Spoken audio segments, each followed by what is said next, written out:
Now, part two. This is where most of you found it difficult to crack this question. I understand that, but it's a good practice for you to, solve such questions so that you will be better prepared for your board exams. Let's see. I've, I'll just give it a detailed explanation with regards to use of energy conservation and forces.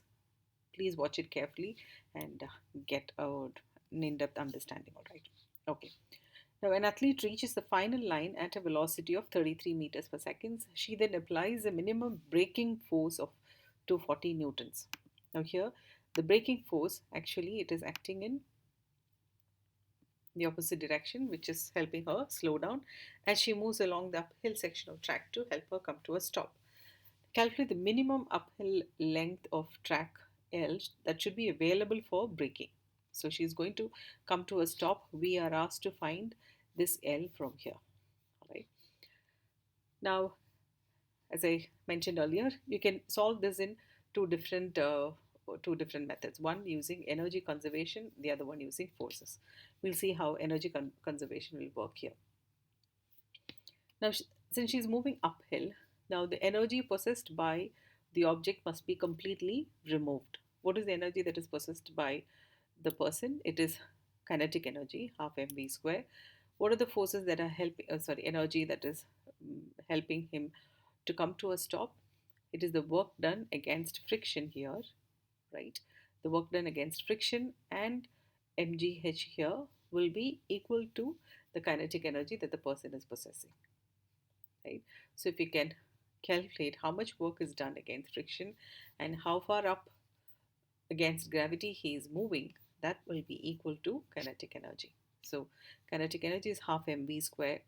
If you calculate, you get 51,728 joules. Now, as I've written here, it's work done against friction plus mgh. So if we expand that, work done against friction, the force is given here as 240 newtons, frictional force. So multiplied by the distance traveled, which will be L. So 240 multiplied by L will be work done against friction, and mgh will be the gp, that is gain. So it will be 240 multiplied by L plus, now m is 95, g is 9.81, but this h is not directly given to you, right? This height is not known to you, but you can write it in terms of L and theta, so that you are getting L into the equation and you can solve for that L. So K is this, so this can be equated to, so this, the whole term will be equal to 51,728, for which you can solve for L. I think L approximately you get to be 122 meters. You can work it out and check that. Now, using forces, how do we approach that? Now here, using forces, you have got the resultant force with which the man is traveling, MA, will be equal to what?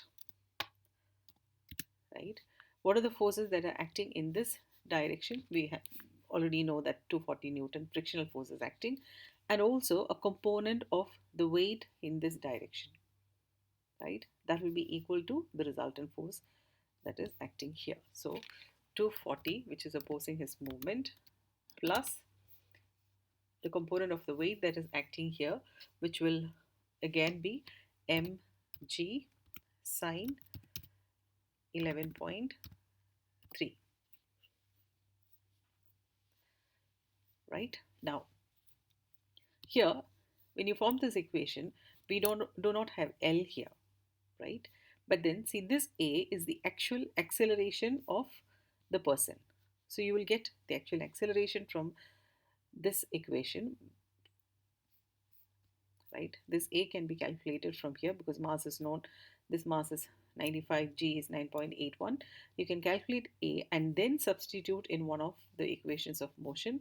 Since we do not have T here, but the initial velocity is 33 meters per second, the final velocity will be 0 because the object is coming to a rest. So you can plug in all those values in equations of motion and get the answer as well, right? So here, when you solve for this particular acceleration, you will get I think it's 4.4 will give meters per second square.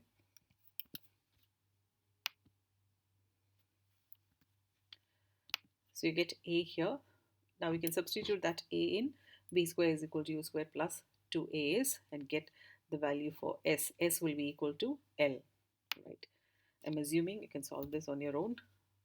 So B square.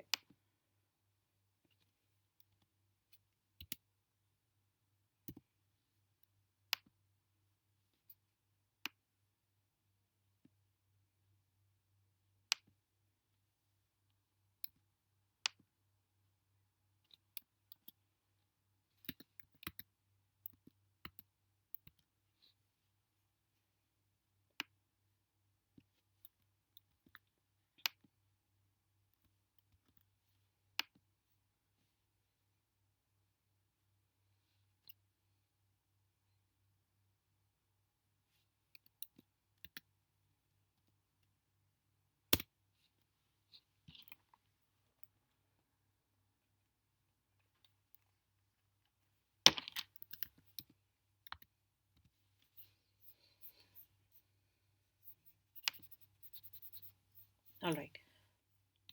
I'm assuming you can use this in this equation. So A is 4.4 meters per second square, U is 33 meters per seconds, and B will be 0. So if you plug in all those values, you will get L to be 120 meters. And remember, A is here negative because it is slowing down. All right. I hope that's clear, and that's about that particular question. So please go through it once and then try to solve it on your own and get answers correctly. See you. Bye.